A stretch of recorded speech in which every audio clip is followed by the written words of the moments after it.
अकोट तालुक्यात मोठ्या प्रमाणात कोरोनाग्रस्त रुग्णांची संख्या बघता त्यावर कठोर उपाययोजनांची आवश्यकता आहे। परंतु गत 3 महिन्याच्या लॉकडाऊनमुळे व्यापारी व कामगार वर्ग चिंतेने ग्रासलेला आहे। आता थोडाफार सुरळीत सर्वांचा रोजगार चालू झाला असतानाच जनता संचारबंदीमुळे त्यांचा रोजगार डुबणार आहे। सध्या शेतीची कामे ऐन भरात आहे। फक्त बियाणे व खते भेटल्यावर त्यांची अडचण संपत नसून शेती कामासाठी लागणारे अवजारे व त्यांचे सुटे भाग तसेच दुरुस्तीची कामे खोळंबणार आहेत व या संचारबंदीच्या आगीत शेतकरी सुद्धा होरपळला जाणार आहे।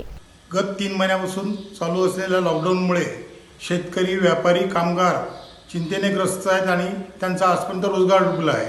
आता काही दिवसांपूर्वीच त्यांचा रोजगार सुरळीतपणे चालू झाला होता, परंतु आता या जनता संचारबंदीमुळे परत त्यांचा रोजगार डुबणार आहे। आज जनता कर्फ्यूची आवश्यकता नसून त्याच्यावर विरोधात कठोर अंमलबजावणी करण्याची आवश्यकता आहे। आज शेतीची कामं ऐन भरात आहेत। शेती कामासाठी फक्त बियाणे आणि खतेच एवढेच आवश्यक नसून त्यासाठी शेती अवजारे आणि इतर सुटे भाग त्याची दुरुस्ती हे सुद्धा अत्यावश्यक आहे। ती होत नसल्यामुळे या आगीत शेतकरी सुद्धा होरपळून निघाला आहे।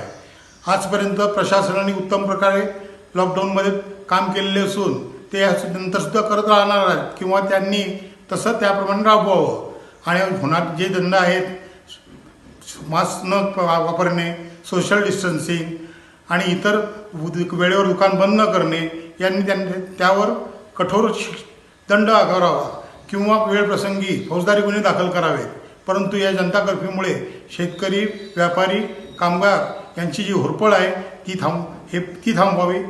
कोरोना आटोक्यात आणण्यासाठी अकोटचे प्रशासन समर्थ आहे व त्यांनी आजपर्यंत सिद्ध केले आहे। मास्क न वापरणे, सोशल डिस्टन्सिंगचे पालन न करणे, वेळेवर दुकान बंद न करणे इत्यादी कारणांसाठी त्यांनी जास्तीत जास्त दंड आकारावा। वेळप्रसंगी फौजदारी गुन्हे दाखल केल्यास बाजारपेठेत विनाकारण फिरणाऱ्यांची गर्दी होणार नाही व अत्यावश्यक कामांचा खोळंबा सुद्धा होणार नाही।